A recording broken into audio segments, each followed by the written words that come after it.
BFM Business et Tech Co présente De quoi je me mêle, François Sorel. Voilà le retour de quoi je me mets, notre deuxième partie. Merci d'être toujours là, merci d'être fidèle à votre rendez-vous tech du week-end sur BFM Business, sur la chaîne YouTube de Tech Co, en audio, en vidéo. Où que vous soyez, quoi que vous fassiez, merci de nous suivre.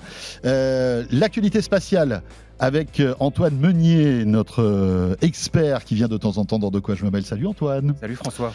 Que vous pouvez retrouver sur la chronique spatiale. Donc voilà, ce site web tous les jours qui vous tient au courant de toute l'actualité spatiale. Sujet passionnant qui devient de plus en plus populaire grâce à des personnalités comme Elon Musk qui font des choses incroyables. Starlink, bien sûr, l'Internet par satellite, mais aussi, et c'est peut-être par ça qu'on va commencer, Antoine, c'est Starship. Le gigantisme de ce projet d'Elon Musk, ce lanceur, cette fusée, qui est la plus grande jamais conçue. Oui. Et que Elon est en train de préparer avec toute son équipe, donc SpaceX. Est-ce que tu peux nous expliquer un petit peu, parce qu'on se rend pas trop compte là, si vous êtes avec nous, on voit des images, mais c'est monstrueux. Ce truc-là. C'est gigantesque, ça fait 119 mètres de haut. 119 mètres de haut, c'est un petit peu plus de la moitié de la tour Montparnasse.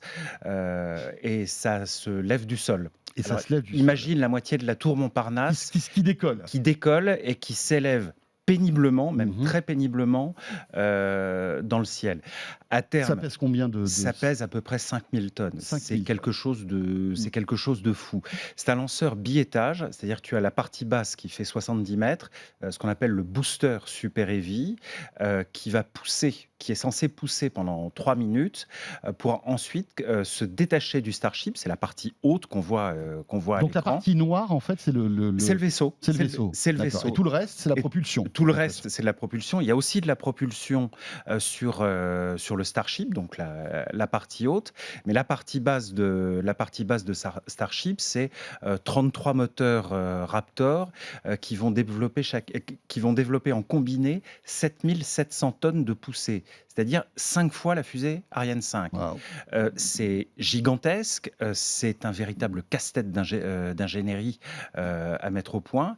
Et c'est pour ça que dès le décollage, il y a 3 moteurs qui ont été coupés. D'après Elon Musk, ils n'étaient pas en suffisamment bonne santé, je te traduis ça à la va-vite, pour fonctionner. Alors pourquoi ce gigantisme ? Parce que derrière tout ça, il y a la clé du retour de l'humain sur la Lune. Alors oui, on est d'accord. Il y a plusieurs choses. En fait, il y a plusieurs choses parce prévues. que en fait, cette fusée, un jour, hébergera des humains. Alors, elle rentre dans le cadre du programme Artemis d'ici 2025, fin 2025. Elon Musk doit avoir livré déjà un premier Starship qui aura réussi un alunissage à vide sur le sol lunaire avant de pouvoir embarquer des humains pour Artemis 3.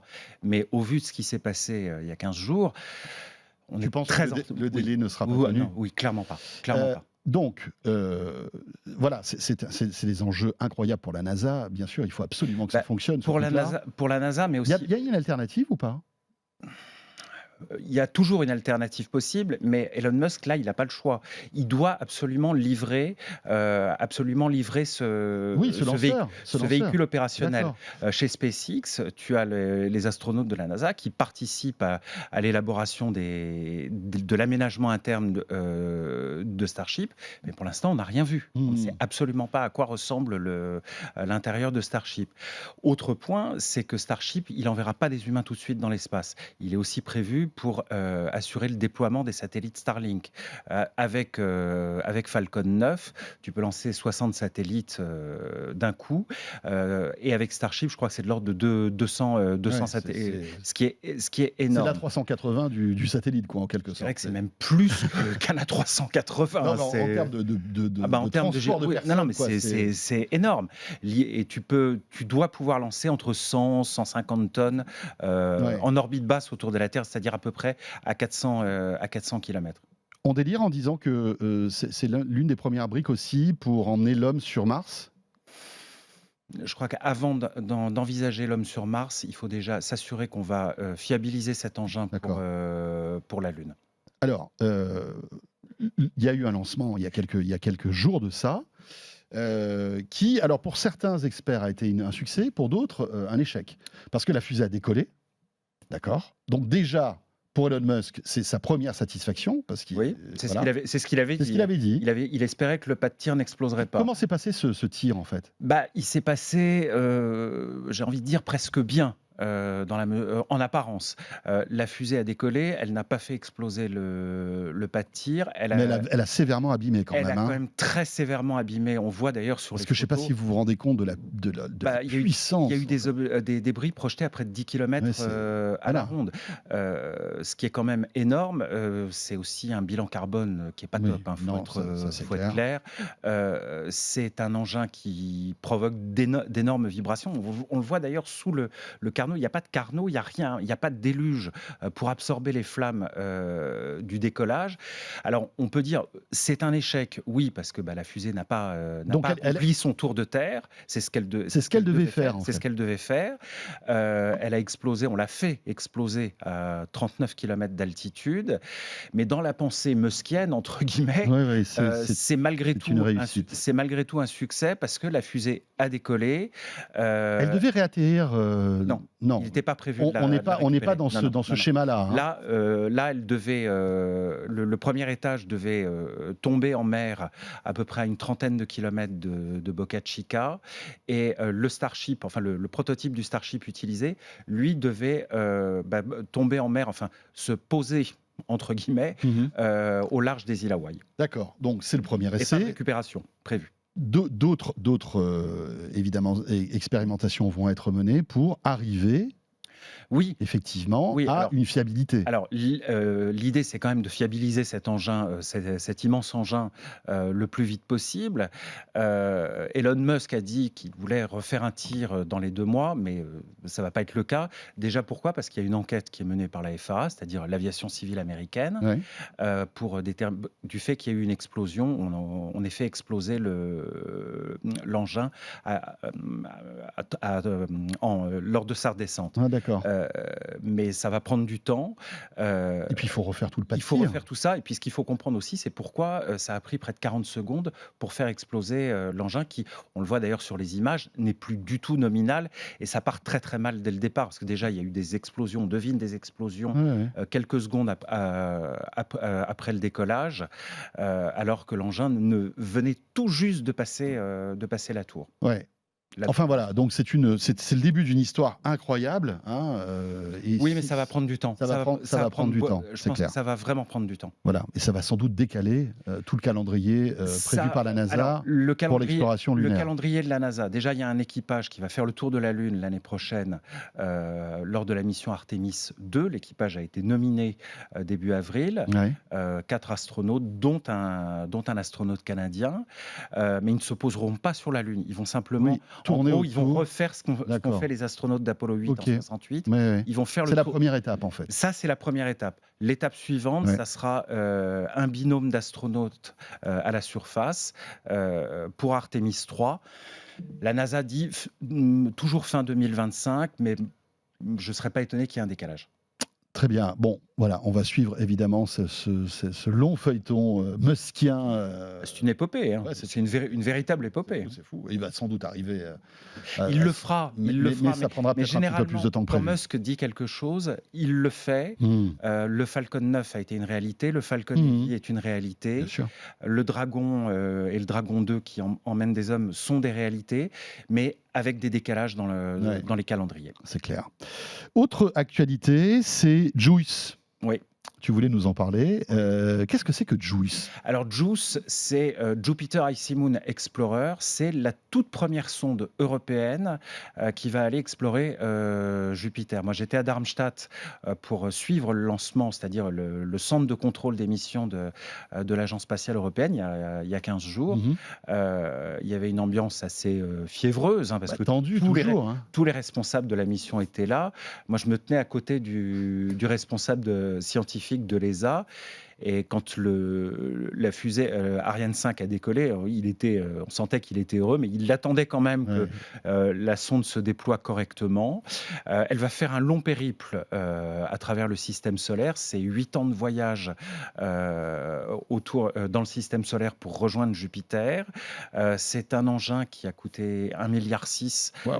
Là, tu as intérêt à bien lancer le truc. C'est un véritable investissement, mais c'est surtout c'est l'excellence européenne. C'est une sonde qui inclut une dizaine d'instruments. On va explorer les lunes glacées. Ça sert à quoi ? Alors, on va explorer les lunes glacées. On ne va pas essayer de déterminer s'il y a de la vie. On va essayer déjà de déterminer si les lunes glacées Europe, Ganymède et Callisto sont habitables. On sait que sur Europe et sur Ganymède, il y aurait un océan d'eau liquide salée sous la glace, qui est très épaisse, plusieurs kilomètres. Et quand il y a de l'eau ? Quand il y a de l'eau, il y a de la vie. Enfin, il faut voir combien il faut. Quelle est la température extérieure ? Elle va être froide.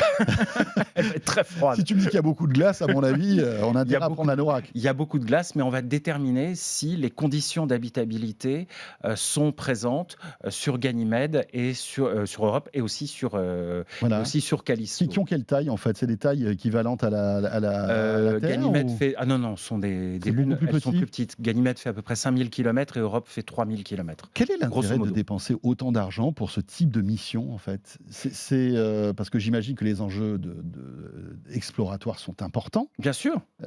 C'est quoi le rapport L'enjeu, ce qu'il faut préciser, c'est que cette sonde, c'est la toute première fois que l'Europe va disposer d'une sonde d'ici 8 ans autour de Jupiter. L'exploration des lunes de Jupiter, l'exploration de la planète Jupiter, jusqu'à présent, elle est quasi exclusivement et même totalement américaine. Depuis les années 70. L'Europe, pour la première fois, va se mettre en orbite autour de la planète Jupiter, qui est la première planète, la plus grosse planète du système solaire. Et puis le Jupiter et ses lunes, c'est un mini-système solaire dans le système solaire. Alors, et puis Europe, c'est aussi la Lune Europe, la petite Lune Europe. C'est le candidat numéro 1 pour la recherche de la vie dans le système solaire. C'est elle qui coche le plus de cases, en fait, sur le papier ? Alors, oui, quasiment. Le truc, c'est qu'il faut aller voir. Le truc, c'est qu'il faut aller voir. Seulement Jupiter. Et JUICE va aller voir. Va se rapprocher de tout ça. Elle va se rapprocher de tout ça, mais bon, aller vers Mars, ça prend 6 à 9 mois. Aller vers Jupiter, c'est au minimum 6 ans.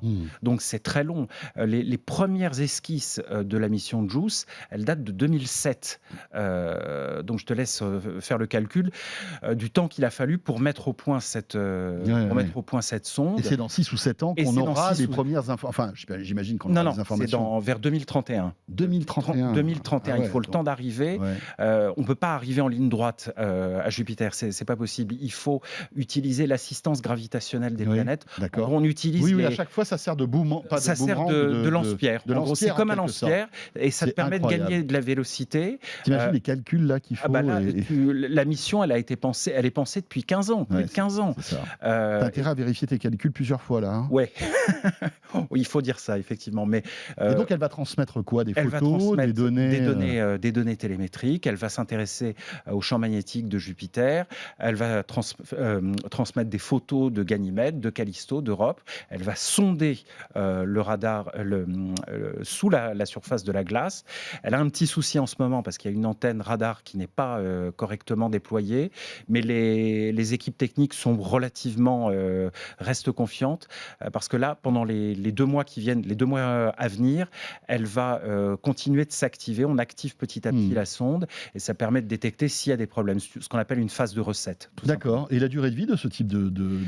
Alors, parce que quand on voit... une fois la mise en orbite autour de Jupiter, JUICE va rester jusqu'en 2035, jusqu'en 2034 autour de Jupiter. Et de 2034 à 2035, elle va se mettre en orbite autour de Ganymède, ce qui est une première. On n'a jamais mis de satellite en orbite autour d'une lune, à part la nôtre. D'accord.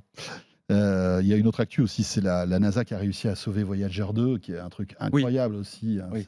Cette sonde qui est partie En fait, non. Avec Voyager, qu'est-ce qu'on a fait? Ils ont mis en route, je crois. Ils ont mis en route une. C'était l'énergie de secours. En gros, c'est ça. C'est l'énergie de secours, mais de manière à conserver Voyager 2 quelques années supplémentaires. Quelques années, on l'espère, quelques années supplémentaires. Moi, c'est une mission qui me fait rêver, Voyager 2, parce que toi et moi, on était quasiment au cours préparatoire quand la mission est partie. Quand elle a été elle lancée. est toujours active. Idem pour Voyager 1. Le lancement date quand même de 1977. Les lancements, puisqu'elles étaient 2. Incroyable. Et c'est l'objet humain le plus éloigné, en fait, jamais conçu. Ce sont les 2 objets humains les plus éloignés et qui sont toujours en activité. On l'espère jusqu'en 2025, allez, peut-être 2026. Ouais. Voilà, tout ça est passionnant, ça fait rêver. Et merci Antoine de nous faire participer à tout cela. C'est un plaisir. Voilà, Antoine, que vous pouvez retrouver donc sur la chronique spatiale. Merci beaucoup d'être venu dans De quoi je me mêle. Et merci à toi. On se retrouve très vite. Merci. Vous aussi, de nous suivre, de nous écouter, de nous regarder. On sera là, bien évidemment, le week-end prochain. Portez-vous bien d'ici là. Le hashtag des QGMM si vous voulez nous suivre. Et puis, si vous aimez la tech, n'oubliez pas que je vous retrouve aussi tous les soirs sur BFM Business, 20h, 22h pour Tech & Co à la radio, à la télé et en podcast aussi. À très vite. De quoi je me mêle sur BFM Business et Tech & Co.